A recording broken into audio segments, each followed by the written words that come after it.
Welcome to the Stone Cold Truth. I'm Roger Stone, joined by my colleague Tyler Nixon. And here we are in the first 100 days of the Trump administration, while the mainstream media rushes to declare the Trump administration an unmitigated disaster. I see something quite different. How about you, Tyler?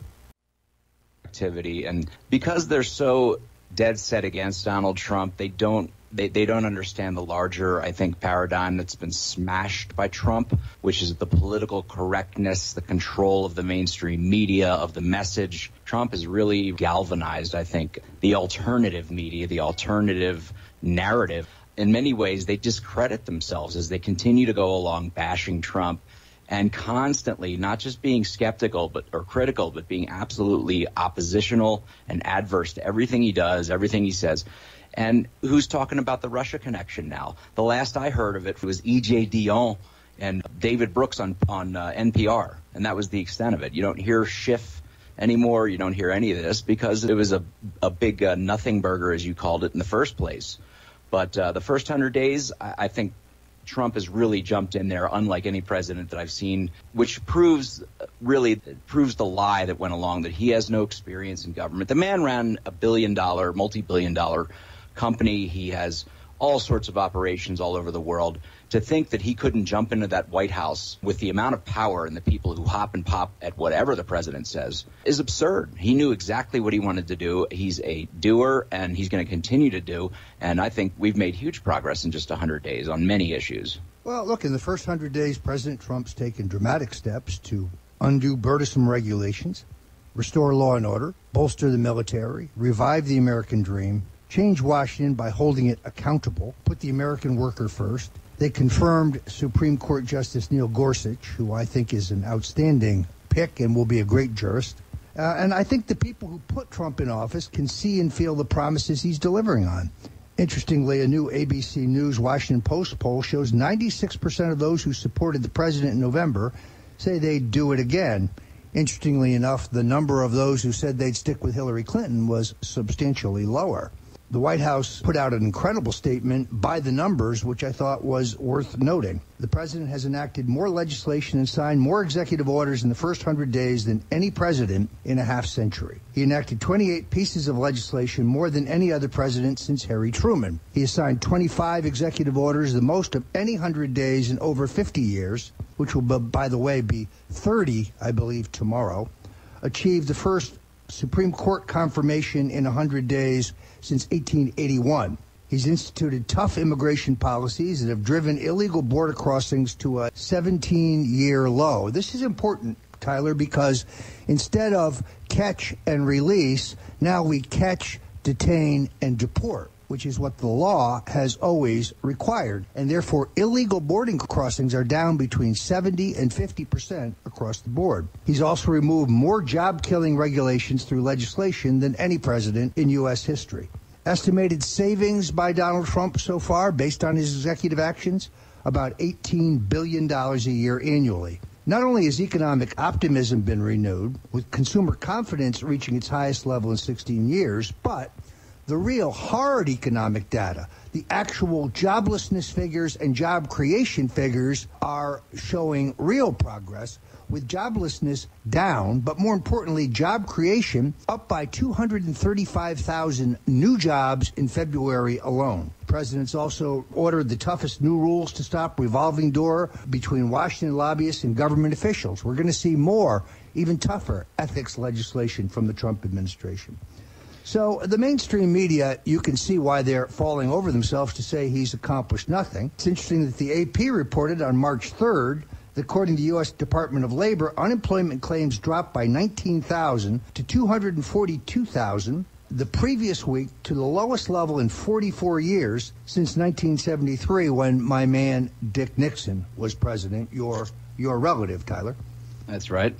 The Labor Department further reports that 2.7 million Americans are collecting unemployment insurance, which is down almost 7% from the same time a year ago. The Labor Department also considers the U.S. job market to be solid, with employers adding 227,000 jobs in January and 235,000 jobs in February, pushing the unemployment to 4.8%, close to what economists now consider full employment. Yeah, I think the fact of Donald Trump as president in itself is overlooked by the media, who are looking for a checklist. They have their own criteria. The fact that he is the type of leader he is huge in the calculus, particularly in foreign policy. When has China been so forthcoming, let's just say? I guarantee you that Kim Jong-un is seriously and righteously afraid at this point and feels threatened, and as he should. The fact of the economic optimism that's out there. I think the problem with leftists and Democrats is that they think that they have their grand schemes to fix the world, but they don't think that there's any consequences for all the legislation and the regulation and the meddling and interventions that they get involved with. But there are. And with a Donald Trump, for example, I think you have just the fact that he is in office, that they know. He spoke to the NRA the other night, and I felt that the two biggest issues for me personally were the Supreme Court and the Second Amendment. And in those cases, I think a lot of people can rest easier. We're not having to constantly battle the creeping Leviathan leftist government. You have someone in office who wants to get the government off people's backs, who is for the working man, who wants to cut taxes, who will protect the Second Amendment, and who is appointing justices to the Supreme Court, will appoint justices, probably may well appoint more than any other, say, for Franklin Roosevelt, or at least in the modern media era, than we've seen in the past, as appointing justices who will protect the Constitution, who are abide by the rule of law, and aren't just legislating from the bench. And these are huge. This is huge. This is why the left is so demoralized, and righteously so. They should be demoralized because they're done.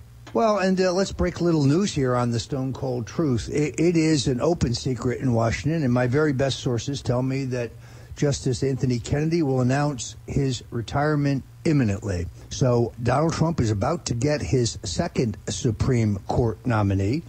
I am hopeful now that he will go beyond the list of conservative jurists that he put forward in the campaign and felt constrained to choose from, to pick a Supreme Court justice like, I don't know, Judge Andrew Napolitano.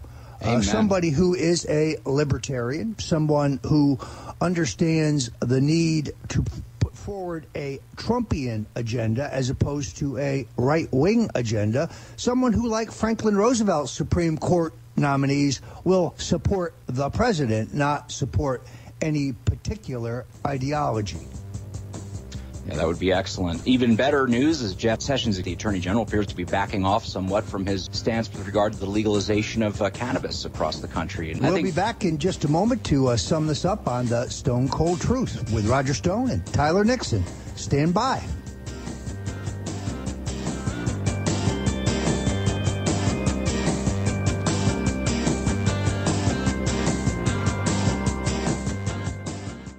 Hunters, anglers, campers, and survivalists. Get back to nature. Expand your horizons with the highest quality, most versatile, unique slingshots and sling bows on the market at slingbow.com. Slingbow products are compact and models start from just $17.98. They're perfect for your bug-out bag or storing in your vehicle. Give yourself and your loved ones the excitement and tradition of Slingbow, a new frontier in archery and truly modern twist on this primitive survival tool. Feel the thrill only at slingbow.com. Roger Stone, New York Times best-selling author, brings you... I am officially running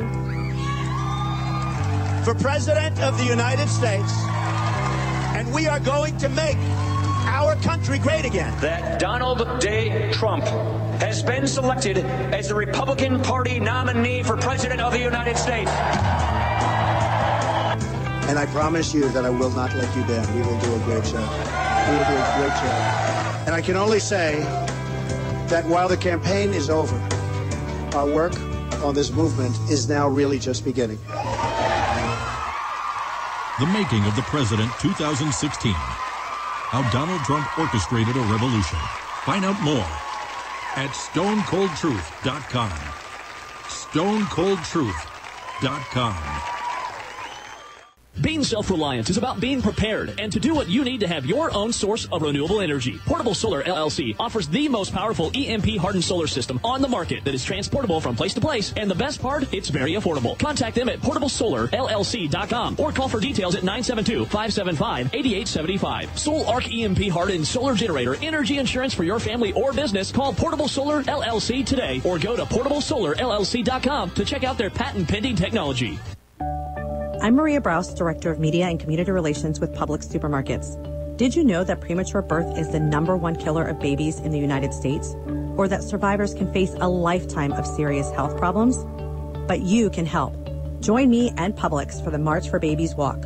We'll work together to raise funds for research and programs that help the March of Dimes fight premature birth and birth defects and improve the health of moms and babies. Start your team today at marchforbabies.org. Hey, diabetics. Yeah, you. Got a spare hour to waste going to the pharmacy to get your insulin or other meds and supplies every month? I didn't think so. Me either. I've got life going on, which is why I use PillPack. PillPack is an amazing online pharmacy. They package up all my diabetic meds and testing supplies into daily doses and send it to me every month, automatically. All I do is pay my normal copay. PillPack does the rest. I'm serious. This is a free service. They don't even charge for shipping. PillPack handles all the medical insurance stuff and even get with my doctors for my other prescriptions so I don't have to, which is good because that's the stuff I forget. But PillPack remembers everything. They even package up my daily vitamins so I remember to take them too. If you're diabetic, your meds and supplies are life and death, which means you need PillPack. Call right now for this free service. You may even qualify for $25 in free vitamins. 800-560-7310. That's 800-560-7310. Again, 800-560-7310. Many medicines used to treat colds and flu contain acetaminophen, a pain reliever and fever reducer found in hundreds of over-the-counter and prescription medicines. But taking too much or more than one medication containing acetaminophen per day can damage your liver. So always read the label and don't take acetaminophen if you drink 3 or more alcoholic drinks every day. To learn more, visit fda.gov/OTC pain info. A message from the U.S. Department of Health and Human Services Food and Drug Administration.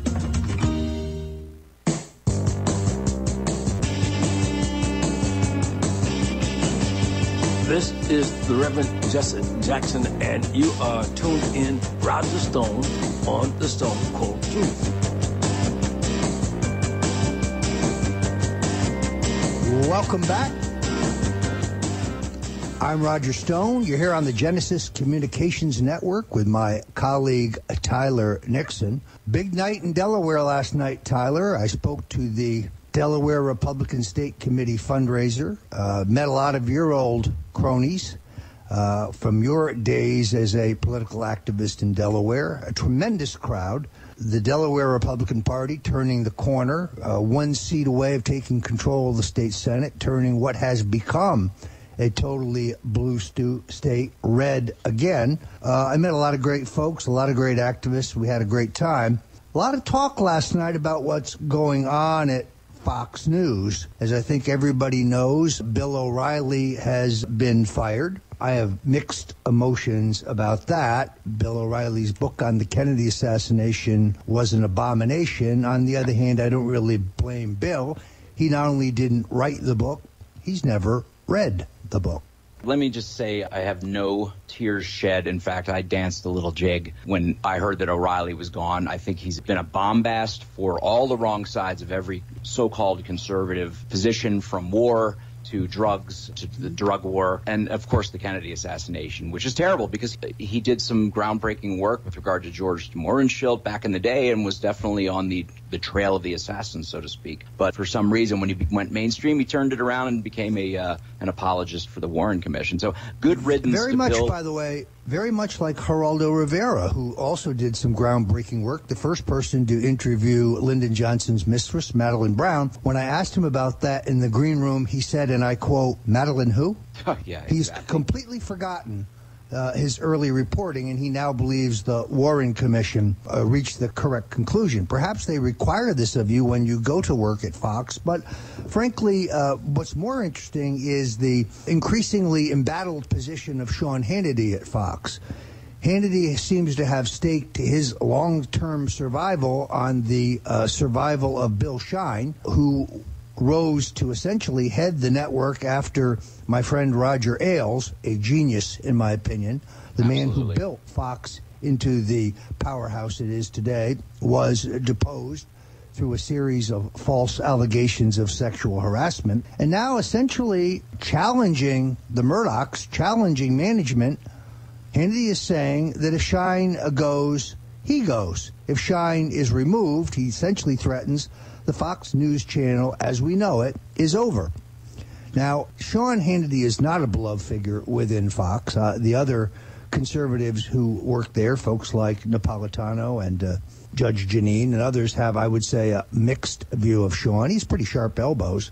But there's a lot of talk about a new conservative television network. Certainly the capital and the talent could be found. So Fox goes the way of CNN. If Fox becomes a pale imitation of the Sky News Channel in Britain, I think they are going to do two things. They're going to push a much larger audience to Infowars.com, which has, despite the best efforts of Facebook and Google and Amazon to kneecap them, is still growing by leaps and bounds, and perhaps creating a vacuum for a new conservative network, one that has an automatic audience as people jump off of Fox. No, absolutely. That was really what we need at this point. I've often felt, and I'm sure others have, that Fox is, it's great that it exists in terms of getting the alternative voices that have been on for the past 20 years, conservatives, but at the same time has become a conduit, a sort of a bottleneck through which that's the source to go to. It's the only source, really. An alternative network would be excellent, and certainly I think you'd see a bleeding away if it were to be viable of talent from Fox News, as well as from there's a vast pool of talent out there, I think, of conservative talkers, of libertarian talkers, of people who have far, far greater understanding and, in my view, incisive intellect and ability than, say, a Sean Hannity or any of the general talking heads that you get on Fox News. I think Roger Ailes did a great job. But if they try to water down Fox, they're going to just precipitate its end as we know it. But jumping off to a topic you sort of touched on, Roger, just now, Google and to a lesser extent Facebook, but really Google is operating as effectively a monopoly, and it's come to the level of almost a public utility, because where else do you go to search? Where can you find information on anything out there? And there's talk of antitrust actions against Google, and I wouldn't shed a tear for a second. I mean, I'm obviously a libertarian. I do not shine to government action intervening in markets and so forth, but these guys are adhesive as far as the type of, I mean, they have embedded themselves in basically all activity that goes on, commercial and otherwise, in the world, and they are able to, from behind their curtain there, manipulate this data and information in any way they see fit without any sort of transparency or disclosure. And I think they were talking about breaking up Microsoft or potential antitrust action against Microsoft. Google should absolutely be a prime target at this point, particularly if they are engaging in censorship. Well, the other big flap at Fox this past week involved Jesse Waters, a host there who I think does a terrific job. He was under fire because he criticized the reaction to a speech that Ivanka Trump gave in Berlin when she was talking on a panel about female entrepreneurship. The fact that she was being jeered and booed by women. And then when Waters said, I really liked the way she was speaking into that microphone, some on the left tried to say that that was somehow a sexual slur or a sexual innuendo, when in fact, I think what Waters is referring to was the fact that Ivanka never lost her cool. Her voice and how it was slow and steady and resonated, never really giving in to the jeering and the booing around her. This is so typical of the left, making something out of nothing. And I am hopeful that Waters will not come under any punishment internally at Fox, because I think his comments were both appropriate and completely innocent. People are seeing sexual innuendo where there is none. Well, certainly the leftists, they're obsessed with it. Jesse Waters, of all the people that he might make a crack about in that way, Ivanka Trump would be the absolute last person on earth. He adores President Trump. I mean, let's face it, that's just reality. So, I mean, that's just muckraking and the typical. This is what they're down to, really. They have nothing but just nitpicking nonsense. I do think we are looking at a situation, Tyler, where Mr. Schein has been cited in at least 4 of the lawsuits, and if Schein goes, it will be a sign that Fox News is over as we know it. We'll be right back to the Stone Cold Truth.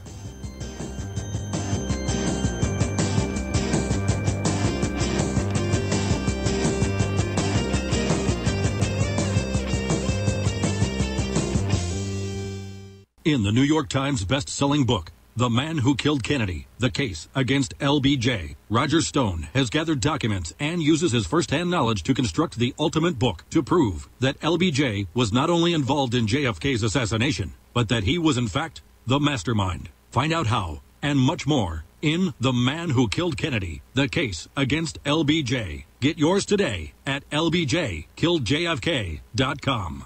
New York Times best-selling author Roger Stone brings you Nixon's Secrets. In Nixon's Secrets, Stone reveals how the Kennedys wiretapped Nixon's hotel room the night before the Nixon-Kennedy debate and stole Nixon's medical records from his psychiatrist's office. Stone lays out how Kennedy's running mate Lyndon Johnson stole Texas from JFK through voter fraud, while Mayor Richard Daley stole Illinois, and how JFK actually lost the popular vote. Get Nixon's Secrets today at stonecoldtruth.com. Attention business owners and independent contractors. This is a money-saving message from Tax Mediation Services. If your business owes $20,000 or more in taxes, we can help you today, right now. Listen, dealing with the IRS is no picnic. It's an intimidating and extremely stressful process, and you don't want to go it alone. Our attorneys know every law, every tax break, and every possible opportunity to help you resolve and reduce your tax debt. And if you owe more than $20,000, you may be at the top of their hit list. So don't take your tax debt lightly, because it will not go away on its own. The IRS can seize your bank accounts, your home, and even shut down your business. Call our tax experts today at 1-800-765-9681 and let us deal with the IRS while you focus on your business. That's 1-800-765-9681. Again, that's 800-765-9681. Hi there, I'm Bob Eubanks. You know, as part of Hollywood for a long time, I've seen my fair share of celebrities get in trouble with the IRS. Well, there's one name I trust, the Tax Defense Group. They're the most trusted name in tax. So if you owe more than $10,000 to the IRS, you really need to call my friends at the Tax Defense Group.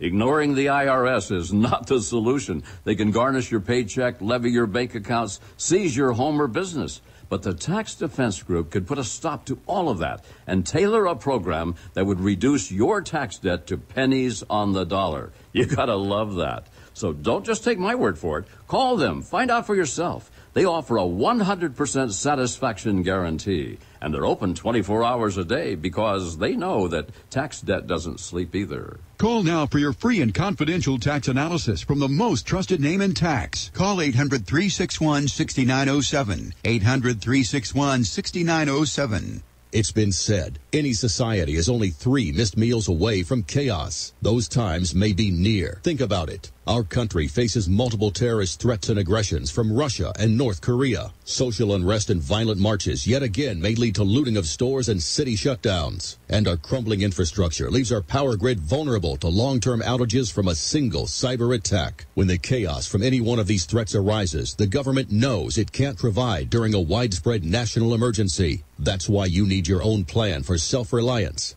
That's where My Patriot Supply comes in. Get a 4-week survival food supply for only $99. That includes breakfast, lunches, and dinners. Order online at preparewithgcn.com. $99 for 4 weeks of survival food that tastes like homemade cooking and lasts up to 25 years. From My Patriot Supply. Get your kits today at preparewithgcn.com. Free shipping is included. Preparewithgcn.com.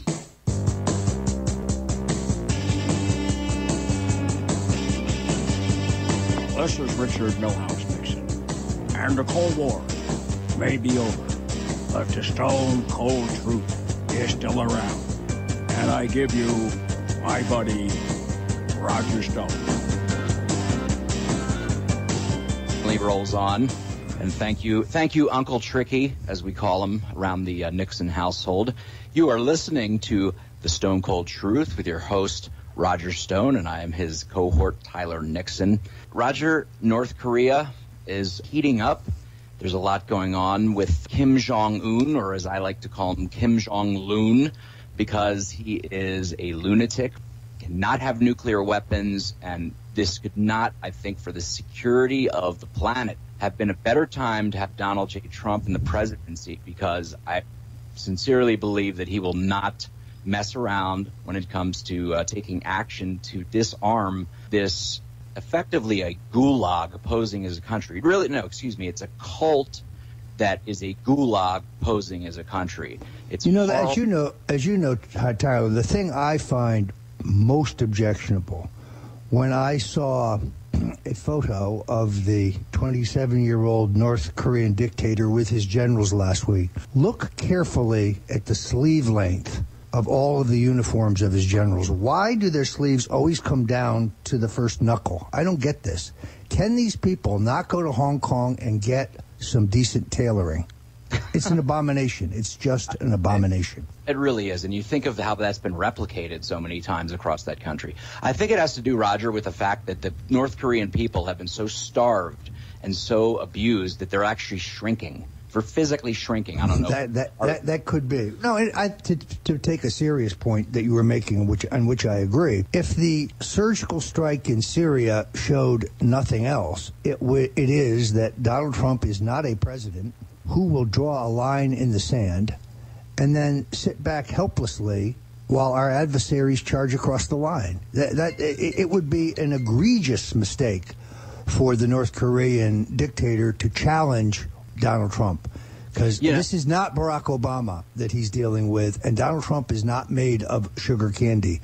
He is as tough as nails, and he's going to protect the interests not only of the United States but the world community against this lunatic. Now, I, like you, I'm an anti-interventionist, but there are times when American power must be projected and where the planet must be protected.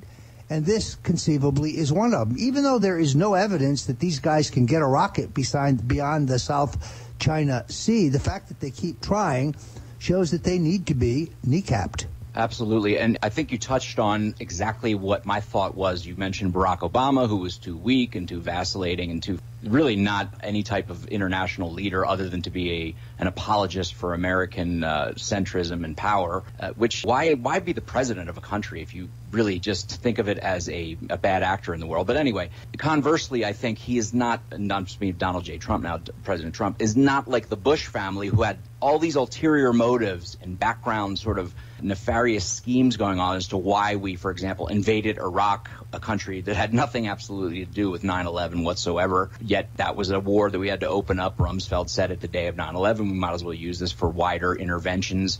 I am definitely an anti-interventionist, definitely someone who believes in a limited American foreign policy, having myself served in the Middle East as well as in Germany in the Army Infantry back in the Gulf War era. I don't want to see any of my fellow soldiers in the Special Forces and otherwise ever have to be put in harm's way frivolously, as I feel that the Bushes, or worse, for nefarious ulterior motives.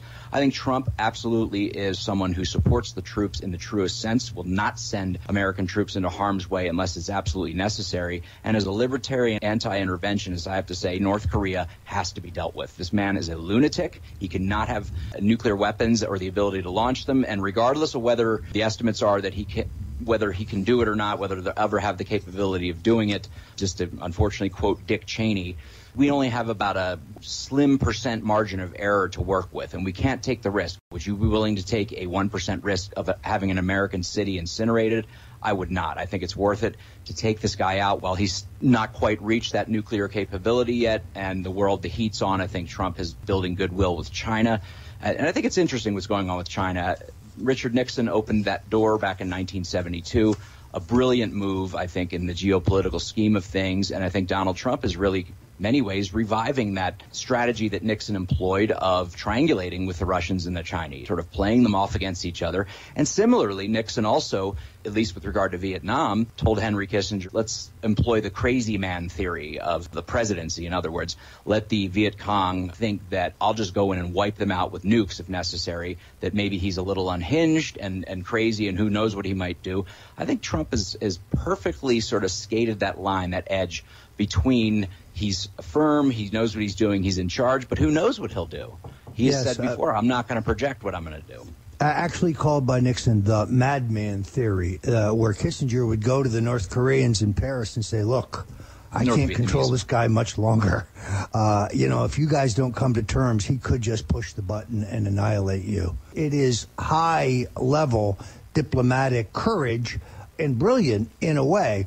Now would probably be a very good time to tell you that my book, The Bush Crime Family, written with St. John Hunt, is now available at Barnes & Noble and at Amazon.com in paperback with an entire new chapter about George P. Bush, the Texas Railroad Commissioner, who would also aspire to be president. He's got some problems with sexual harassment and rape allegations in his past as well.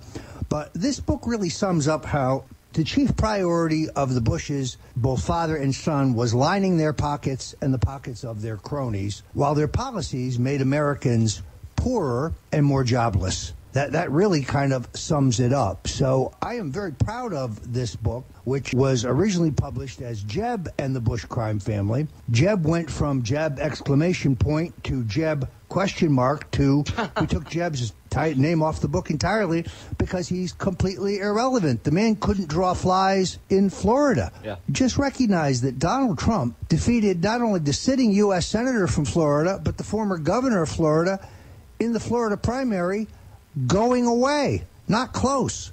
That tells you how strong the tide was for a new direction. So if you want to hear the inside skinny on the Bushes, George W. Bush's involvement in the Kennedy assassination, George W. Bush's involvement in the trafficking of millions of dollars worth of cocaine through Mena, Arkansas, to illegally finance the Nicaraguan Contras, the inside story on the George W. Bush years, grab The Bush Crime Family by Roger Stone and St. John Hunt, now available from Skyhorse Press. Yeah, it's truly astonishing, the veneer of the past with Old Man Bush, who was probably the worst spook of them all in the Bush family, including involvement potentially that I've seen enough in the Kennedy assassination back in '63 in Dallas. We do have Travis Irvine coming up in the next segment. He is headed to the White House Correspondents' Dinner, which President Trump has brilliantly managed to preempt with his Harrisburg 100-day rally, and I think it's fitting that the 100th day of his presidency should fall on the same day as this Correspondents' Dinner to bump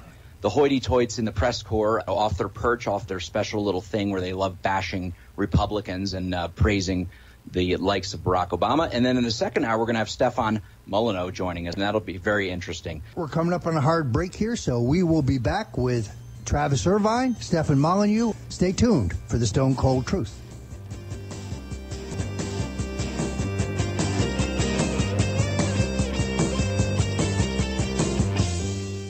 Warning, if you're drowning in debt you can't afford, do not let the credit card companies trick you into thinking that you have to pay it all back, because you don't. What the credit card companies don't want you to know is that there's actually a way to get debt-free without paying off your entire debt or going bankrupt. If you have $5,000 or more in credit card debt, you now have the right to settle that debt for a fraction of what you owe. For free information, call Credit Associates now. 1-800-958-9659. We'll even show you how much money you could save. If you can't afford to pay off all your debt, do not let the credit card companies trick you into thinking that you have to. Call Credit Associates now for free information on how to get debt-free faster than you ever thought possible without debt consolidation or bankruptcy. We depend on your success and offer a guarantee, so there's no risk. For free information, call now. 1-800-958-9659. That's 1-800-958-9659. 1-800-958-9659. Attention business owners and independent contractors. This is a money-saving message from Tax Mediation Services. If your business owes $20,000 or more in taxes, we can help you today, right now. Listen, dealing with the IRS is no picnic. It's an intimidating and extremely stressful process, and you don't want to go it alone. Our attorneys know every law, every tax break, and every possible opportunity to help you resolve and reduce your tax debt. And if you owe more than $20,000, you may be at the top of their hit list. So don't take your tax debt lightly because it will not go away on its own. The IRS can seize your bank accounts, your home, and even shut down your business. Call our tax experts today at 1-800-765-9681 and let us deal with the IRS while you focus on your business. That's 1-800-765-9681. Again, that's 800-765-9681. Hi, this is Ted Anderson. I'm here to tell you about GCNtelecare.com, a team of board-certified doctors assisting you 24 hours a day, 7 days a week, 365 days a year. Within 15 minutes of registration, care your family can afford. Revolutionizing the healthcare industry, virtual consulting, providing diagnosis of non-emergency medical issues by phone or secure video on computer or smart mobile devices. GCNtelecare.com. Virtual care anywhere. Join me, George Norrie, in Joshua Tree, California, May 19th through the 22nd for the Contact in the Desert UFO Conference, a weekend of in-depth exploration into ancient aliens, human origins, crop circles, UFO sightings, and new evidence of ongoing contact. The conference will feature panels, lectures, films, workshops, and field work with leading experts, including me, Dr. Stephen Greer, Giorgio Tsoukalos, David Wilcock, Corey Good, Graham Hancock, Linda Moulton Howe, Jim Mars, Michael Tellinger, Eric Von Daniken, Doc Wallach, and many, many more of the biggest names in ufology. Joshua Tree Retreat Center offers the perfect place for sightings through the clear desert sky. Last year, hundreds saw several real craft up there, as we reported on Coast to Coast. Tickets to Contact in the Desert are available at contactinthedesert.com. That's contactinthedesert.com, or by calling 323-721-1743. That's 323-721-1743. We use cell phones against our heads every day. But now a landmark U.S. government study confirms increased health risks from exposure to EMF radiation emitted from these devices. The time to protect yourself is now. The solution is Defender Shield. Proudly made in the USA, Defender Shield blocks virtually 100% of EMF radiation emitted from cell phones, tablets, and laptops. Buy now at DefenderShield.com. Use discount code DEFENDER for 10% off. DefenderShield.com, the worldwide leader in EMF radiation protection.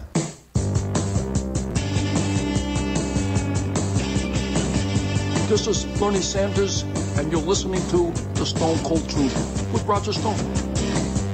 Thank you, Senator Sanders. You're back at the Stone Cold Truth here on the Genesis Communications Network. I'm joined by my co-host, Tyler Nixon, and now phoning in is our traveling correspondent, Travis Irvine, who joins us often here at the Stone Cold Truth. Travis is a stand-up comedian, libertarian activist, a filmmaker, a man of many talents, and I understand you're covering the event tonight, the White House Correspondents' Dinner for Mediaite. You're going to be on the red carpet. The first thing I want to know, Travis, is what are you wearing? Are you going black tie tonight? Oh, good Lord. I could never afford a black tie. I haven't worn a black tie since I attended all the bar mitzvahs in my hometown of Bexley, Ohio, Jewish suburb outside of Columbus, Ohio. I don't think I've worn a black tie since then.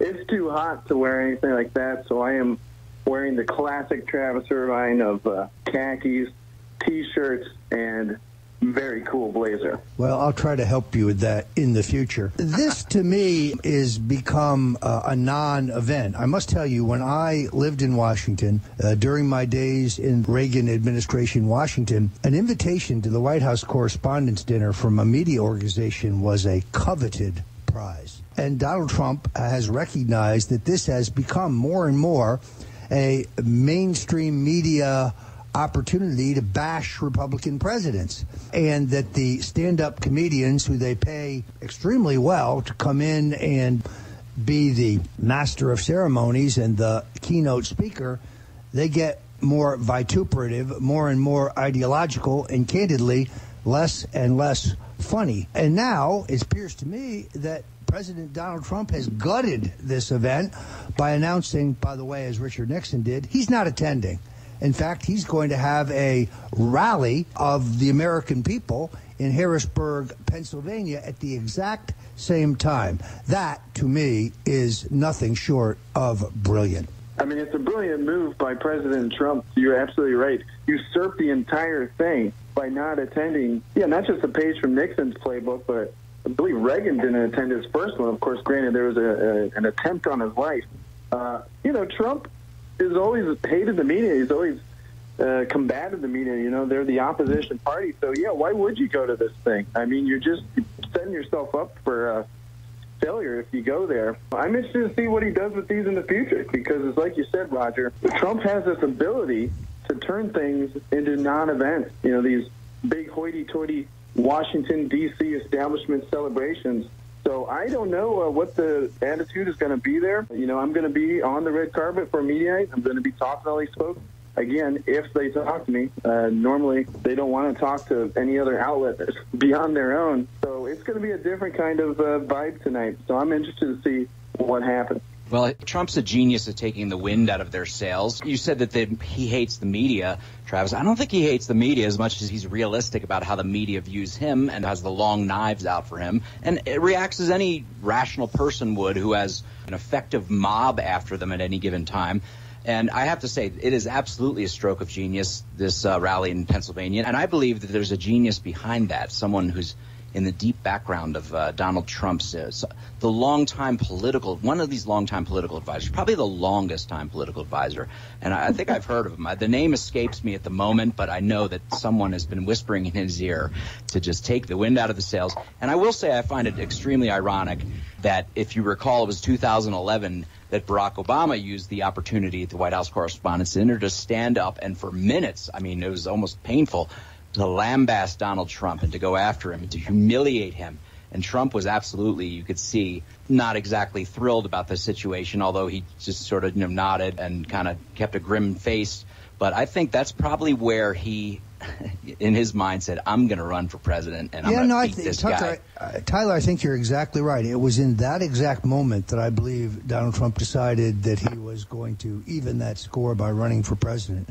And he grimaced and he grinned and bore the slings and arrows of the elitist snots around him. But I go to that great clip where they go to Barack Obama and they say, Donald Trump says that you are the worst president in American history. And Obama says, yeah, well, at least I got to be president. And drops the mic. Who's laughing now, Barry? Who's laughing now? That's right. The interesting thing is, of course, George H.W. Bush, the sniveling, obsequious, establishment-sucking president, never missed a single White House Correspondents' Dinner. He was there to sit there and smile while they dumped on him and pretended like it was all camaraderie and it was all kumbaya. What a loser. What an extraordinary loser.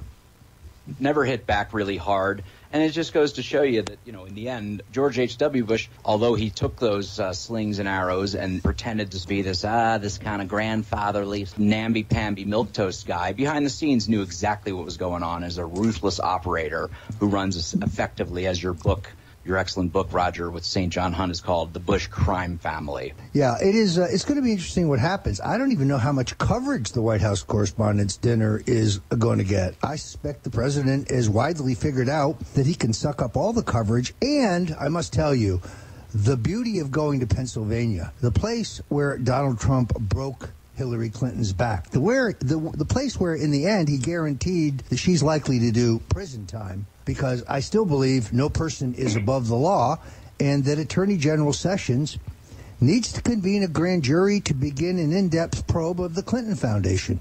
Because as I said last night in my speech in Delaware, the Clinton Foundation is not a charity. It's a slush fund for grifters. It's a vehicle for the facilitation of multi-million-dollar bribes. And in a just society where the law matters and where elites cannot skirt the law just because of who they are, Bill and Hillary and their greedy, foul-mouthed, nasty little daughter, Chelsea, who, by the way, is legally liable because she's an officer of the nonprofit, and therefore she is the one who would be liable to prosecution for various crimes there. They really ought to be under public scrutiny. We don't have royal families in the United States.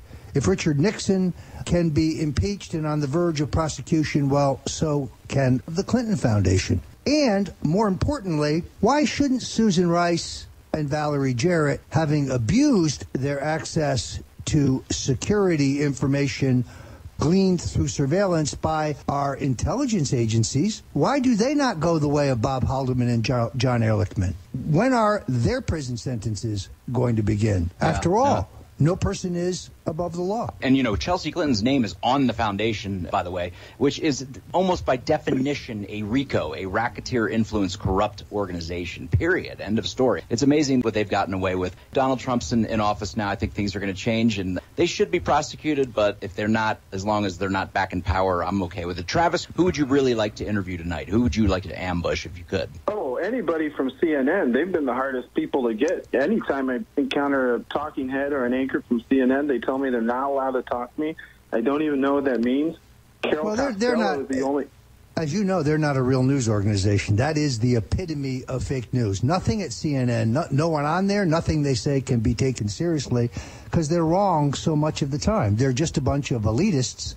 But don't mistake that for news in any way. That's some kind of left-wing entertainment propaganda thing they've got going there. Ted Turner's brainchild. Elitist. Yeah, you definitely nailed it, the elitist angle. So I'd say Jake Tapper, Gloria Borger, Dana Bash, anybody within those realms. Anderson Cooper. Anderson Cooper, my gosh, yeah. All these folks have turned me down at some point just for a simple interview, a few questions. So tonight, if they're on the red carpet, I'll be there, and they better talk to me this time. Isn't that amazing that these media figures don't want to be interviewed? I mean, of all the hypocrisy you can imagine, it's just it's really astonishing. Well, it really proves they're not journalists, really. That's really what it proves. Also explains why the CNN audience continues to dissipate, while despite the best efforts of Google and Amazon and Facebook to kneecap us, alternative conservative media continues to be vibrant and robust. We'll be back at Stone Cold Truth with Tyler Nixon momentarily. Stand by. You're with us on the Genesis Communications Network. Roger Stone, New York Times best-selling author, brings you... I am officially running for President of the United States, and we are going to make our country great again. That Donald J. Trump has been selected as the Republican Party nominee for President of the United States. And I promise you that I will not let you down. We will do a great job. We will do a great job. And I can only say that while the campaign is over, our work on this movement is now really just beginning. The Making of the President 2016. How Donald Trump orchestrated a revolution. Find out more at StoneColdTruth.com. StoneColdTruth.com. Do you know what's lurking in your water? More than 200 contaminants could be sitting there, just waiting for your glass. With a ProPure water filter, start enjoying clean and great-tasting water today. ProPure filters, independently tested, latest water filter technology. ProPure systems do not require electricity and are easy to set up and easy to use. To find out more, visit your authorized ProPure dealer or ProPureUSA.com. That's ProPureUSA.com. Be prepared for the next disaster with the Shelter Pod. The Shelter Pod is a large, all-season, heavy-duty, quick-deploy shelter. The Shelter Pod system can be set up in 30 seconds and includes an emergency medical kit, water filter, survival tools, and more. Are you prepared to take care of your family? Do you have everything in one place ready to go? Get it now or enter to win a complete Shelter Pod system at ShelterPod.com. The Shelter Pod at ShelterPod.com. Shelter when you need it most. This is the Genesis Communications Network, GCN. Welcome back. I'm Roger Stone, joined by Tyler Nixon here on the Stone Cold Truth, proudly on the Genesis Communications Network. We bring you the very best of politics and culture from the liberty point of view. And joining us in the next several segments is the outstanding libertarian-oriented commentator and avatar of all things freedom-oriented, Stefan Molyneux. Tyler, we got a lot to talk about coming up, but you wanted to make a point about the NSA and some big news from them today. Oh, absolutely. This is coming right out of Reuters. It's practically breaking, is that the headline, at least in the Reuters, says U.S. spy agency abandons controversial surveillance technique. Controversial, try illegal surveillance technique, which is where that they've been basically without a warrant collecting all the digital communications of every American. And every American who even mentions a foreign intelligence target in their messages or in their conversations. So in my mind, I guess if you mention the name like Khalid Sheikh Mohammed or Osama bin Laden, technically you would be, I guess, open to, or whatever, whoever have you is in the news, you mention their name, you're subject to warrantless collection of your conversations, texts, emails by the NSA. Who's to say what they really do behind the scenes? I mean, I don't think they're believable in the first place. They claim they're going to delete information that's been collected illegally. It's like, oh, well, thank you so very much, National Security Agency. We're so glad you're going to clean up your trail of illegal conduct going back years, spying on every single American and their digital communications. I mean, it's insane, and it should have ended long ago. But hats off to Edward Snowden, who exposed this and made liars of top intelligence officials who testified, perjurers at that, when they testified before Congress and denied the existence of such a program. And you raised a good point. Why isn't this James Clapper? Why is he not in prison right now? He went under oath in front of the COG, and he denied that this metadata collection program existed, and he was exposed. Instead, he's allowed to come back and correct it? No, he should have been indicted, he should have been tried, and he should be in the slammer today. This is how elite Washington works. This is how the deep state operates. They break the law with impunity. When they get caught, they apologize. They say it won't happen again, but they change nothing. You may have seen on InfoWars about a month ago a terrific piece by Dr. Jerry Corsi, which revealed that the government has been surveilling certain select Americans, including Donald J. Trump, as early as the Bush administration under a program called Operation Dragnet, in which a number of prominent Americans, including Sheriff Joe Arpaio in Arizona, Donald Trump in New York, were being surveilled on their home and business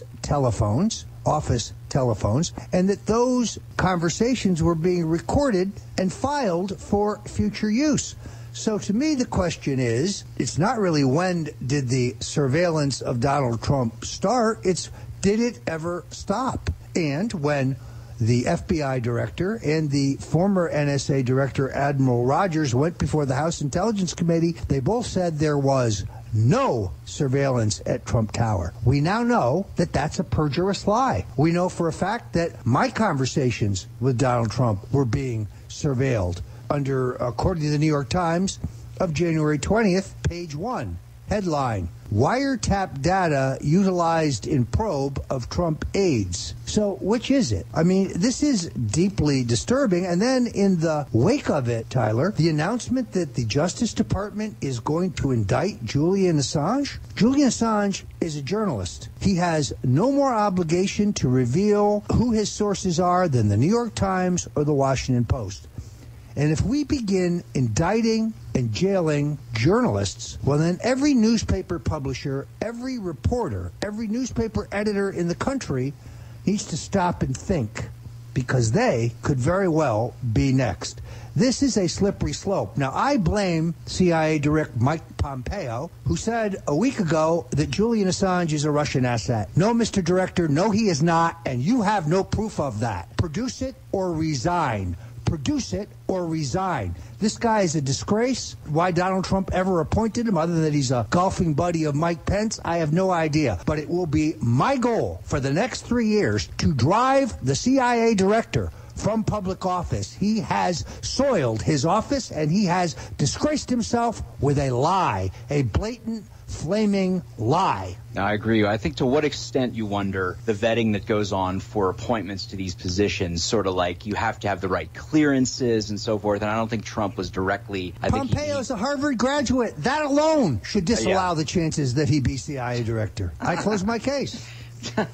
Well, in any event, it seems like on the intelligence side of things, we never get anybody who's truly a civil libertarian or really agrees with the rule of law and the civilian oversight of these agencies, civilian meaning I consider the NSA and these agencies to be quasi-military because of the way they're so invasive in their operations, and what they do is effectively supposed to be for defense, security agency, it's right in the name. It's really a disgrace that the fact that Assange has never been wrong. He's never released anything that was bum data.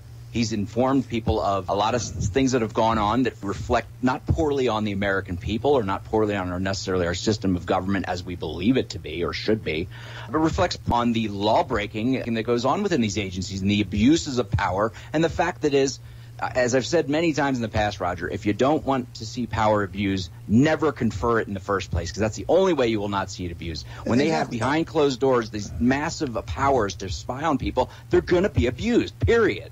Assange is not the criminals. It is those he's exposed that are the criminals. As you point out, the whole reason that the criminal John Podesta has raised the question of where the WikiLeaks information comes from is to distract from the content of the disclosures. He and his brother and the Clintons were in bed with Vladimir Putin. They made millions. The uranium deal, the gas deal, the banking deal. Why aren't these people in jail? But instead, we distract our attention from the contents. You pointed it out. Not anything that Assange has made public has been proven to be false or bogus. He has the eminent role, the important role of the whistleblower.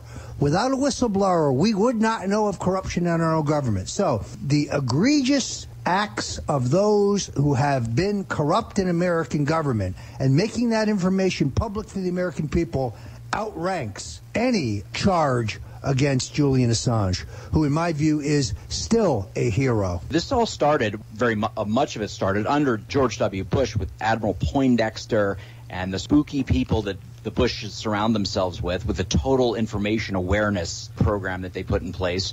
It's the ruling elite party. It's their program. It's what they want. And I think that's why there would have been major issues, I think, if Donald Trump tried to appoint somebody outside of that, as I mentioned, inner elite of people who have been vetted and said, well, we can live with this guy. I don't know what was said to Trump. I think it does, as you mentioned, come down to Mike Pence. That's really what it's about. And Pence, in this sense, it doesn't sit well with me, his being chosen. Ultimately, I think he brings a certain stability to the ticket as a campaign item. But as far as being vice president, it's very Cheney-esque of him to be in the background pushing all these establishment types, and particularly Pompeo, who will do nothing to reform what is a rogue agency, has never accounted for its crimes in the past, including its involvement in the assassination of the 35th president. Well, we are going to be putting together a petition in which I seek 1 million signatures to the president demanding the firing of Mike Pompeo. Look for that at Infowars.com next week. You're here with us on the Stone Cold Truth. Roger Stone, Tyler Nixon, and we will be back with more of that exact Stone Cold Truth. Stand by. Be prepared for the next disaster with the Shelter Pod. The Shelter Pod is a large, all-season, heavy-duty, quick-deploy shelter. The Shelter Pod system can be set up in 30 seconds and includes an emergency medical kit, water filter, survival tools, and more. Are you prepared to take care of your family? Do you have everything in one place ready to go? Get it now or enter to win a complete Shelter Pod system at ShelterPod.com. The Shelter Pod at ShelterPod.com. Shelter when you need it most. New York Times best-selling author Roger Stone brings you Nixon's Secrets. In Nixon's Secrets, Stone reveals how the Kennedys wiretapped Nixon's hotel room the night before the Nixon-Kennedy debate and stole Nixon's medical records from his psychiatrist's office. Stone lays out how Kennedy's running mate, Lyndon Johnson, stole Texas from JFK through voter fraud, while Mayor Richard Daley stole Illinois, and how JFK actually lost the popular vote. Get Nixon's Secrets today at StoneColdTruth.com. Roger Stone, New York Times best-selling author, brings you Nixon's Secrets. Nixon's Secrets shows how Hillary Clinton was fired from the 1974 Nixon Impeachment Committee staff for lying and violating Nixon's rights, and how Hillary tried unsuccessfully to block Nixon from the Clinton White House. No wonder Nixon, upon meeting Hillary for the first time, said, "She's cold, cold as ice." Find out more at StoneColdTruth.com. This is Dan Pilla. Do you owe the IRS money you can't pay? Are tax debts crippling you? I've defended people from the IRS for over 30 years. I've helped thousands, and I can help you too. I wrote the book on IRS settlement, and I'm telling you, there's no such thing as a hopeless case. Call 800-34-NO-TAX to finally get free of IRS debt. With the IRS's new programs, there's never been a better time to solve your problem. Call 800-34-NO-TAX. That's 800-34-NO-TAX, or my website, danpilla.com. Are you looking to become more self-sufficient? Then you need to have your own energy source. The SolarArc EMP hardened generator is automatic, maintenance-free, and reduces your monthly electric bill. You can also take it off-grid when you go camping. Contact PortableSolarLLC.com or call for details at 972-575-8875 today. Portable Solar LLC gives you everything you need to start using solar energy in less than 1 hour. SolarArc EMP hardened solar generator energy insurance for your family or business. Call Portable Solar LLC today.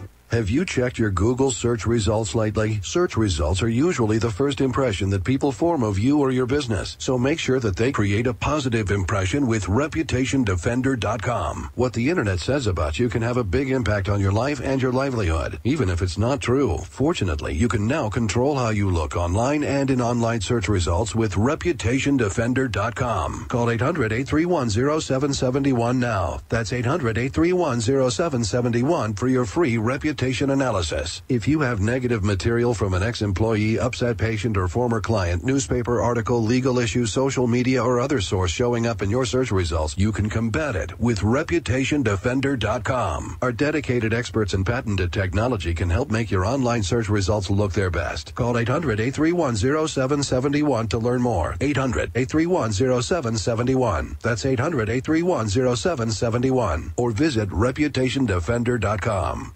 Do you know what's lurking in your water? More than 200 contaminants could be sitting there, just waiting for your glass. With a ProPure water filter, start enjoying clean and great-tasting water today. ProPure filters, independently tested, latest water filter technology. ProPure systems do not require electricity and are easy to set up and easy to use. To find out more, visit your authorized ProPure dealer or ProPureUSA.com. That's ProPureUSA.com.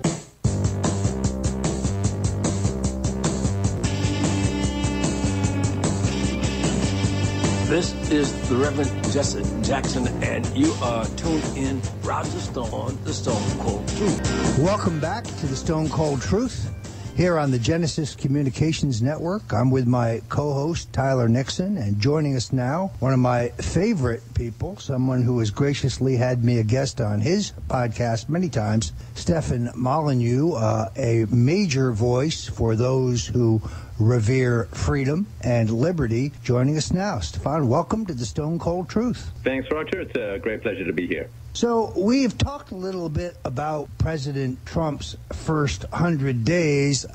We've heard the mainstream media assessment. I'd like to hear your assessment. How do you think the president's doing? I think he's doing relatively well.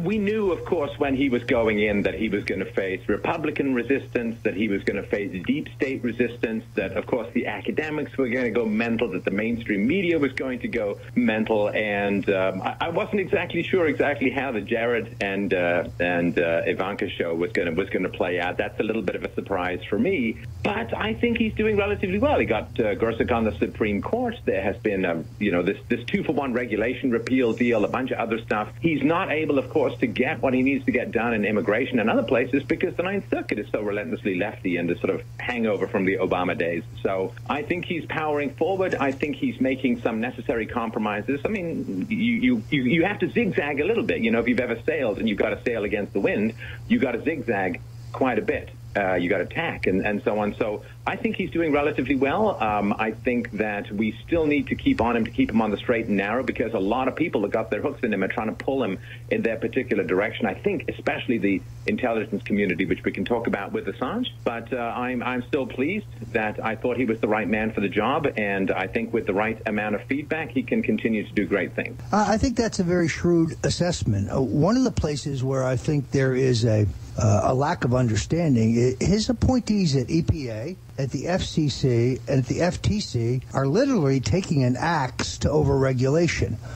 Putting the right people in those slots is going to prove to be extraordinarily important. But what you say is also true. The political establishment pressure on him to be, quote-unquote, respectable, quote-unquote, mainstream, conventional.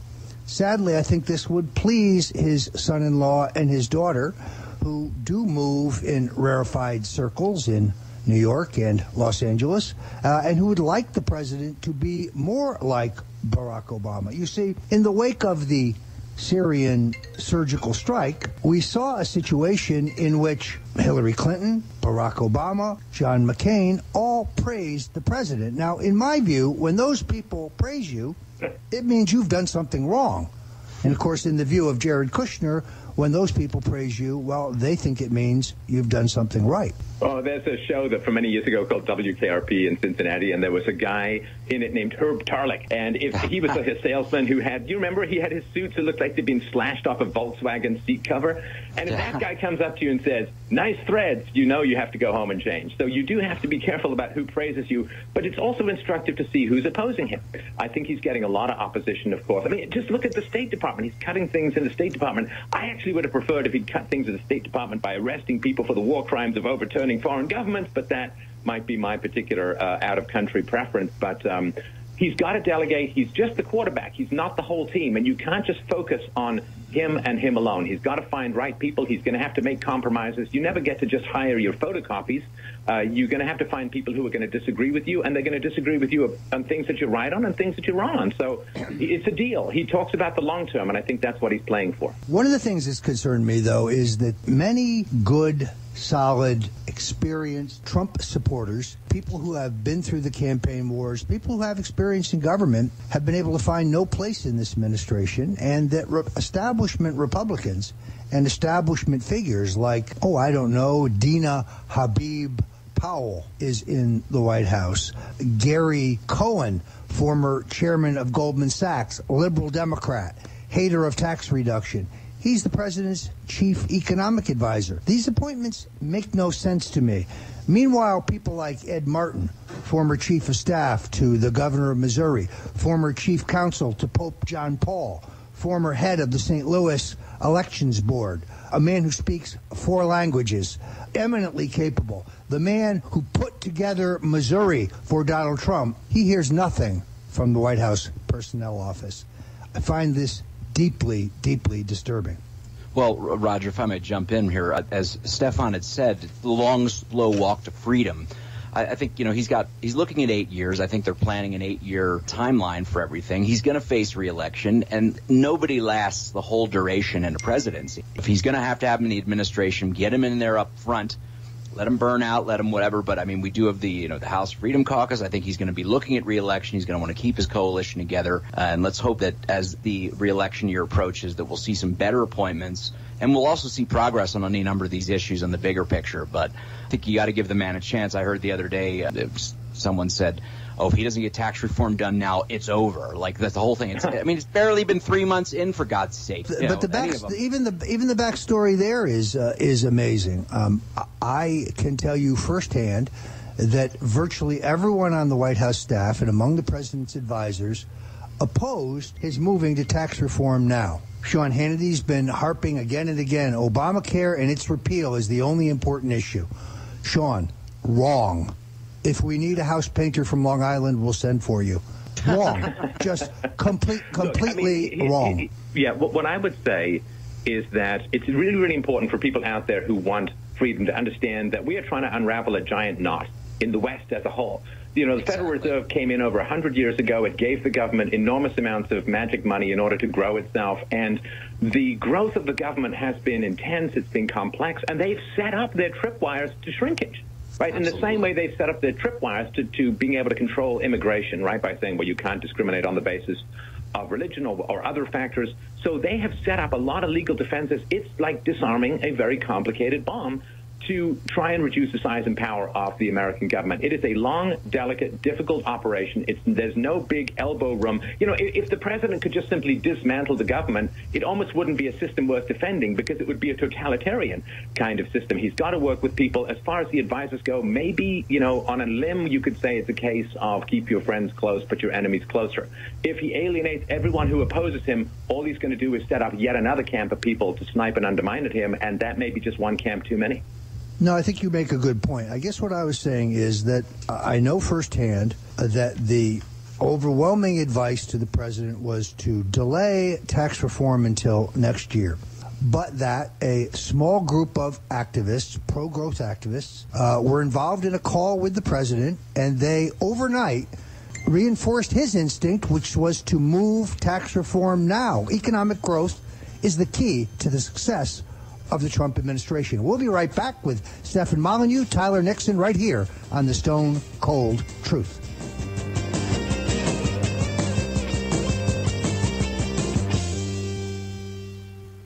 Roger Stone, New York Times best-selling author, brings you... I am officially running for President of the United States, and we are going to make our country great again. That Donald J. Trump has been selected as the Republican Party nominee for President of the United States. And I promise you that I will not let you down. We will do a great job. We will do a great job. And I can only say that while the campaign is over, our work on this movement is now really just beginning. The Making of the President 2016. How Donald Trump orchestrated a revolution. Find out more at StoneColdTruth.com. StoneColdTruth.com.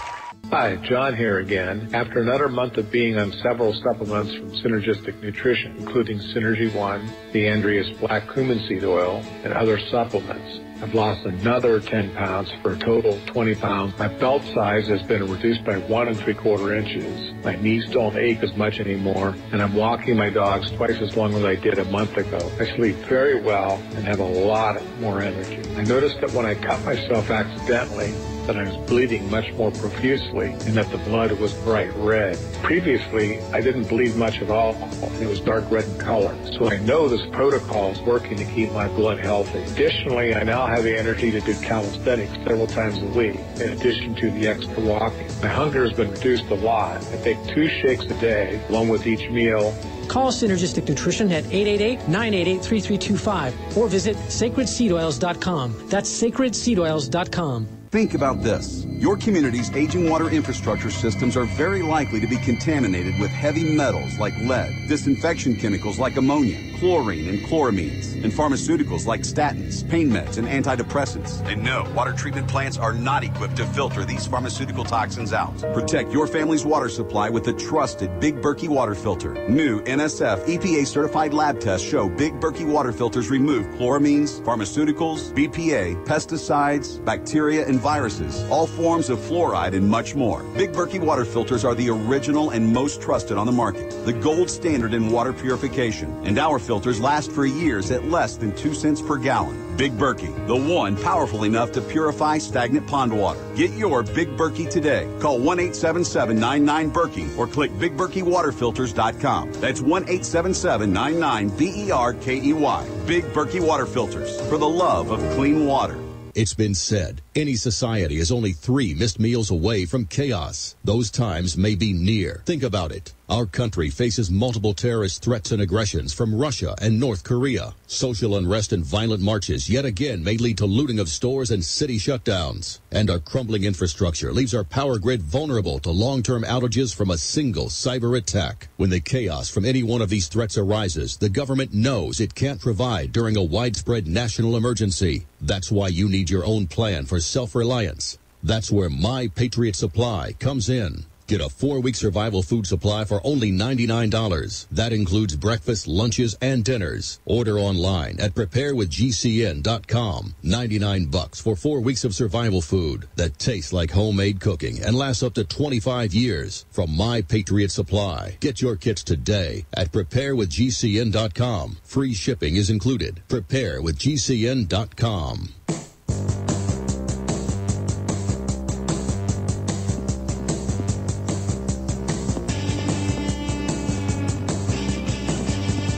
This is Richard Milhouse Nixon, and the Cold War may be over, but the Stone Cold Truth is still around. And I give you my buddy, Roger Stone. Welcome back.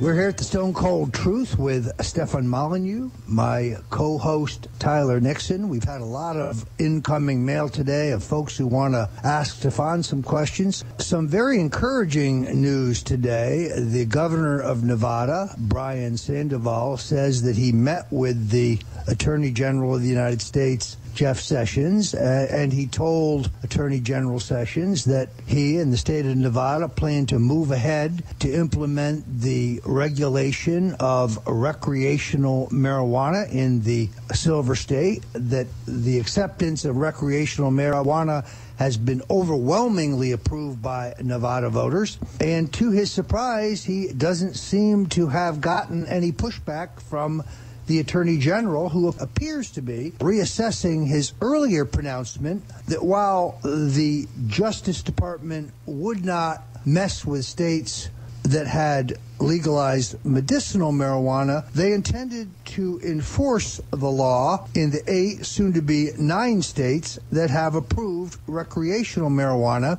through the exact same state process of legalization. This never made any sense to me. Perhaps the Attorney General's coming to his senses. Gentlemen, what do you think? Well, I would say that the last time that drugs were legal, hard drugs were legal, there was no particular welfare state. I think this combination of easy access to drugs plus a really bad economy plus a welfare state might be somewhat challenging for the motivation of millions of Americans.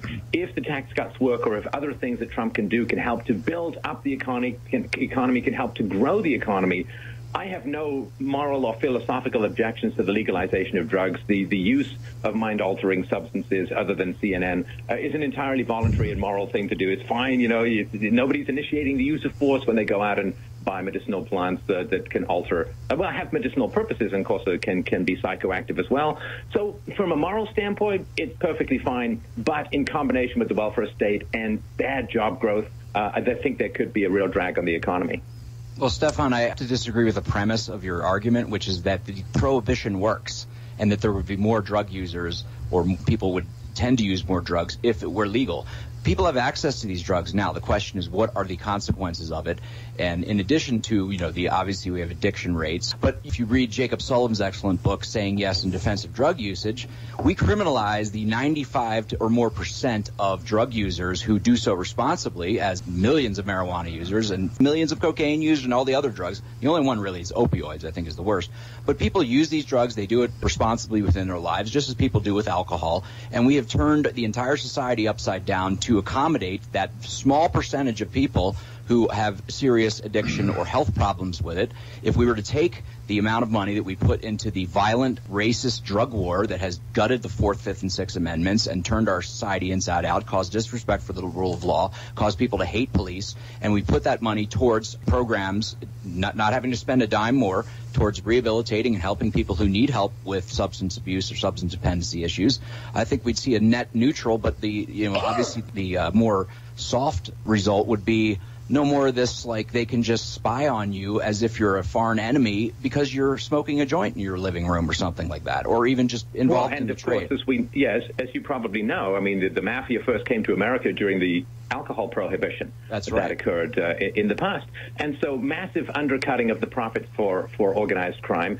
And, of course, when drugs become legal, they become much cheaper. So if you are a drug addict, you don't also have to become a thief or some other kind of, you don't have to sell yourself into prostitution just to maintain your drug habit. And, of course, marijuana completely, I would argue, I enjoy Sgt. Pepper's as well. It's completely benevolent relative to some of the other drugs, these hard opioids that are out there that are really causing havoc in American society. Not to mention, these drugs, these sort of supposed drugs for antidepressants and stuff like that, which have some significant health consequences, can turn people psychotic, have questionable benefits in mental health treatments and so on.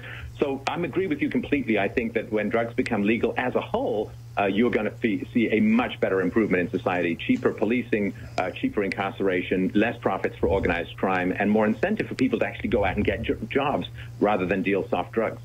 Sure. Incredibly, though, last week, Secretary Kelly, the Homeland Security Secretary, actually was quoted as saying, "We know that marijuana is a gateway drug." What planet does this man live on? Yeah. This is not 19. I mean, this is, if that were true, since we know that we have millions of marijuana users in the United States, why do we not have an army, a mass numbers of heroin addict zombies? No, Mr. Secretary, since you probably never had a joint in your hand in your life, marijuana is not a gateway drug. And this, this is a throwback to the days of reefer madness. How can anybody be that out of touch? Yeah, well, because it's exactly right. That's the type of people you get in these positions. But it's a gateway, Roger, in a sense. It's a gateway to the black market. It's a gateway to where you can access people who will sell drugs to children. Why? Because it's unregulated. It's as though we're going to regulate it to the extreme where it's completely unregulated. I mean, that's the fallacy of prohibition in and of itself. It really does not work. The drug war is worse than the drugs themselves. And Stefan's points, your points were absolutely excellent and spot on. You're totally correct. All that aside, let's say the economics aside, you look at who is against ending prohibition, and I think that says it all right there. Pharmaceutical companies, beer and liquor manufacturers, prison guards, and cops. I mean, you want to talk about an assemblage of people of suspect political motivations, there it is. Well, you always hear about this gateway drug stuff as if Reefer Madness is some kind of documentary. I would say a much more important conversation is that fiat currency is a gateway drug to totalitarianism, but you won't hear about that. There are huge vested interests in society that want to keep this stuff illegal because they want to sell you bad medicine for challenging problems you might have with regards to happiness, and they don't want people having alternative therapies. They don't want people having control over what they put in their own bodies, and the government, of course, loves it when they can be proactive, like the police force. Nobody's complaining. If you go out and you buy marijuana from someone and you get what you want and that person gets your money, no one's complaining. No one's running to the government and saying, I was robbed. So the government has to follow you around and be proactive rather than wait for the phone call that something bad has happened to you. And when the government gets to be proactive, our freedoms get shredded. Yeah, preemptive is probably more the word. This presumption that guts due process, substantive due process, as a thing within our justice system, where the laws, you don't have to prove intent to do anything bad. You just don't have to prove intent at all. Mere possession alone it's like a strict liability crime. I mean, it's really, if you were to look at it from a legal perspective in terms of what are the foundation of our rights, the ideas of natural rights, as well as just basic justice, it's an abomination. It's absolutely an abomination. But you don't have to have a criminal mind, malintent, what they call malum per se, which means there are things, there are acts that are bad in and of themselves. Murdering somebody is a bad act. Not killing somebody, if it's in self-defense and so forth. But these crimes, you don't have to have any sort of mens rea criminal mind just to merely face decades in prison. It's crazy. Let's move on now to another abomination, because I'm curious, Stefan, to see how this is affecting you. I am seeing the slow motion strangulation of Stone Cold Truth by Google, by Facebook, by Amazon.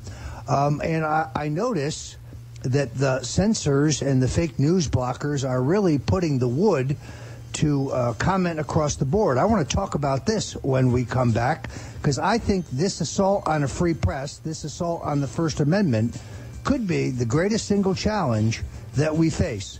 We'll be back at the Stone Cold Truth with Stefan Molyneux, Tyler Nixon, and your host, Roger Stone. Stand by. Hey, diabetics. Yeah, you. Got a spare hour to waste going to the pharmacy to get your insulin or other meds and supplies every month? I didn't think so. Me either. I've got life going on, which is why I use PillPack. PillPack is an amazing online pharmacy. They package up all my diabetic meds and testing supplies into daily doses and send it to me every month, automatically. All I do is pay my normal copay. PillPack does the rest. I'm serious. This is a free service. They don't even charge for shipping. PillPack handles all the medical insurance stuff and even get with my doctors for my other prescriptions so I don't have to, which is good because that's the stuff I forget. But PillPack remembers everything. They even package up my daily vitamins so I remember to take them too. If you're diabetic, your meds and supplies are life and death, which means you need PillPack. Call right now for this free service. You may even qualify for $25 in free vitamins. 800-560-7310. That's 800-560-7310.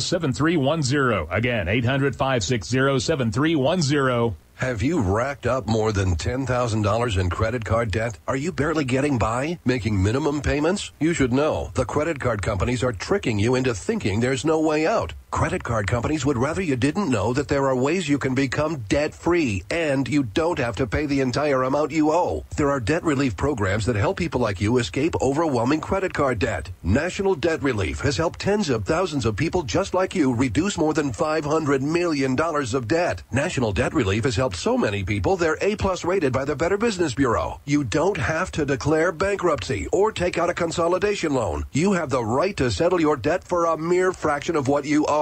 Reduce a large portion of your debt now. Call National Debt Relief at 800-314-7417. 800-314-7417. That's 800-314-7417. Water is the single most important thing your body needs, so you want to be sure it's the best for you and your family. Since 2005, thousands have depended on Berkey purified water. The Berkey Guy provides the lowest priced filtration systems in every size. For incredibly delicious water now and in an emergency, get to GoBerkey.com or call 877-886-3653. 877-886-3653. GoBerkey.com. Today, how to incorporate your business in just 10 minutes so you won't lose everything if you get sued. Step 1, stop putting it off. If you're not incorporated and someone sues your business tomorrow, it's not just your business at risk. You can lose everything: your home, your car, even your life savings.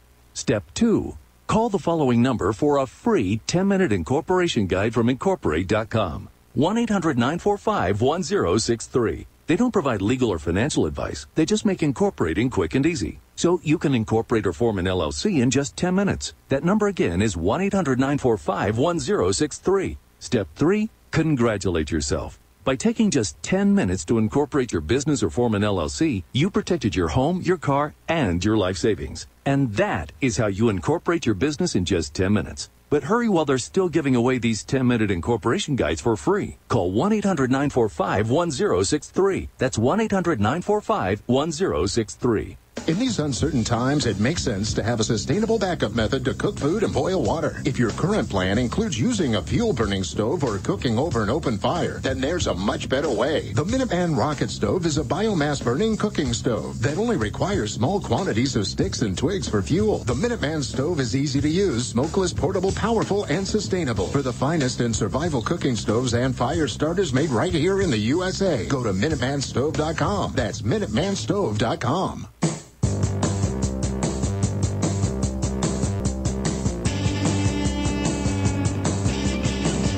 This is Bernie Sanders, and you're listening to The Stone Cold Truth with Roger Stone. Welcome back. We're here still at the Stone Cold Truth with our special guest, Stefan Molyneux, my co-host, Tyler Nixon. And at the end of the last segment, we began a discussion of what's going on the Internet, where Google, Facebook, Amazon, and others that we now call the tech left are beginning a systematic program of censorship to try to kill a vibrant, robust alternative media, which I believe is responsible largely for the election of President Donald Trump. Now, most Americans know that while they were celebrating Christmas in 2017, Barack Obama quietly signed and authorized a military spending budget that included something called the Counter Disinformation and Anti-Propaganda Act, which actually criminalized quote-unquote fake news on the Internet. He signed this on December 23rd. And this sets up, essentially, a Ministry of Truth, a national censorship board, and it provides funding and allows the government to work with Internet providers to decide who is fake news and who is not. $160 million over 2 years was authorized to support local independent media to help them refute disinformation and manipulation within their community. This is now being used by MoveOn.org and Media Matters and others as a justification and the financing for wholesale censorship. I don't know what's happening to you, Stefan, but at StoneColdTruth.com and StoneZone.com, we are seeing the precipitous fall of our retweets, of our reposts, of our reach. This is nothing worse than Stalinistic censorship. And I'm hopeful that the Trump Justice Department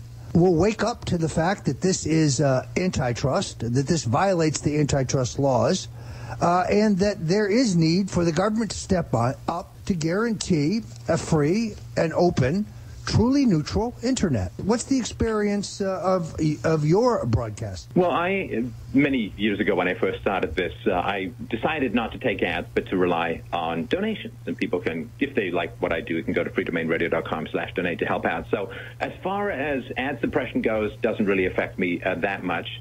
We're not generally featured, and, maybe there's some algorithms pushing us down. It's kind of hard for us to measure that at Free Domain Radio. But I'm thrilled. I hate to put it this way, but it's pretty blunt. You have two choices in life when you want to get things done. You can either be ineffective or you can be opposed. Now, the fact that we're being opposed means because we're being effective. And I also love how it's a complete confession of impotence and incompetence on the part of the government with regards to public schools.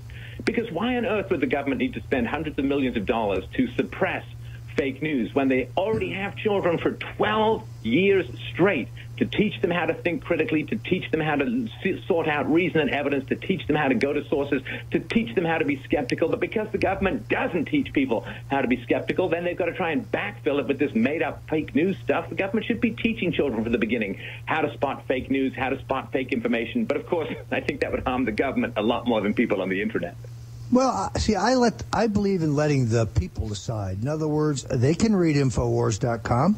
They can read CNN, and it won't take them long to figure out who's fake news and whose isn't. I do identify with the comment you just made. If you see the trailer for the upcoming Netflix documentary, Get Me Roger Stone, I'm quoted as saying, "I revel in your hatred, because if I was not effective, you would not hate me." And I think it does speak to the effectiveness of the alternative media and that we've had an impact. But make no mistake about it. The tech left is seeking to put the toothpaste back into the tube. They would like to go back to the days when ABC, NBC, CBS, CNN, and the swiftly moving Fox had an absolute monopoly on the dissemination of political information. And if things weren't reported there, they simply didn't happen. I know that Alex Jones and InfoWars are under attack. We have both been dumped by AdRoll, a company that told us they would no longer work with us because they've decided that everything we say is fake. I've decided that they're fake. Stay tuned on that. But I think that this is the greatest First Amendment issue that we face. I'm glad to hear, Stefan, that your model allows you to have some immunity to it, because I think what you do is very important, and I'm, as you know, a fan. But I really fear for the Republic if they are allowed to engage in this kind of broad-based censorship. I would say, though, that the First Amendment wasn't really available to most people back when there was such a stranglehold on the media by the large media companies. Really, the problem is that people are actually having a great capacity to exercise freedom of speech now using the Internet than has ever existed before. I've likened it many years ago to the first invention of the printing press, right? And so now that people have the capacity to communicate to the world using a cell phone, using a little webcam, anything that they want, now the actual First Amendment is able to be exercised by everyone. Free speech is now able to be exercised by everyone. You didn't need to suppress it as much before because people didn't have as much capacity to communicate. Now they do. We're seeing the limits that formerly were softly imposed by corporate monopolies. Now they're having to be imposed by law because people finally have the same kind of free speech that the media has already had, and that is pretty unacceptable to a lot of people. Well, absolutely. Go ahead, I was Tyler. just going to quickly say that there's people who believe that the First Amendment, in terms of the freedom of the press, only applies to actual professional reporters, that it doesn't apply to the dissemination of any information, regardless. I mean, it could be fake as you want. As far as I'm concerned, if you're not lying in a judicial proceeding, say what you will and let people evaluate the information on its face. Well, I often talk about this in the context of the Kennedy assassination in 1963, on which, as you both know, I've written a book. The idea that then we had one filmed record taken by this fella, Zapruder, whose film was still doctored by the government anyway. Compare that to what would have happened today if there was an assassination of a public official. You would have hundreds of video camera recordings of it. A cover-up would be completely impossible because of our immediate access to the internet and our ability to have the technology to record relatively effortlessly. To me, this is a very positive development. Look, we know the FBI showed up at the Dallas Morning News, rewrote their page one story on the Kennedy assassination, actually dictated it, locked reporters in a room and wouldn't let them leave. It has made censorship, real censorship, in a sense, impossible, and therefore they're going to try to do it technologically by limiting your reach, limiting your following.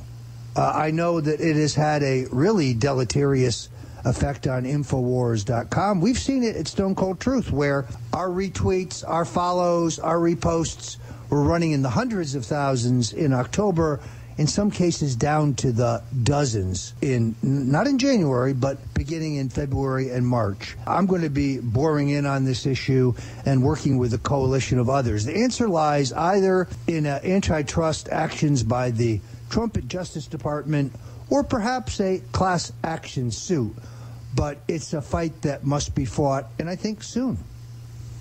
Well, I also think that shareholders will get upset if, as seems to be happening with Twitter and other companies, if the management is knowingly harming the value of the company's shares by going against its general terms of service and putting in very subjective and very politically motivated restrictions on what people can talk about on their platform, then people are going to start drifting to other platforms. And, of course, if advertisers get targeted, then there's going to be a reduction in the value of what's going on. And there will be counter, right? So a lot of the Wall Street Journal went after PewDiePie and then, threatened $750 million worth of advertising that YouTube was starting to rely on. But there'll be counter stuff where all of the people who are doing this and all the companies that are doing this kind of stuff, they will have their sort of counter-conservative kind of right-wing boycotts and so on. So the companies that are playing favorites in social media are going to be, I think, in the long run, harming the value of their stock. And if they're doing that, and that can be proven, there could be potential for, fiduciary problems that has, a lack of fiduciary responsibility in the maintenance of stock price. Maybe shareholders could have some sort of option or some sort of remedy that way. But I would defer that to Tyler, who actually knows a lot more about these things, I'm sure, than I do. It's a very good point. I would say one of the things that's disappointed me is the administration's seeming lack of understanding or even cognizance of what's going on here. I told the president about a week ago that if he looks carefully, he will see that the negative comments regarding his tweets are being pushed to the top, and the positive comments are either being pushed to the bottom or being deleted entirely. That is where we're headed. Anyway, a terrific show here on the Stone Cold Truth. Thanks to our special guest, Stefan Molyneux, Roger Tyler Stone, Nixon. New York Times best-selling author, brings you Nixon's Secrets.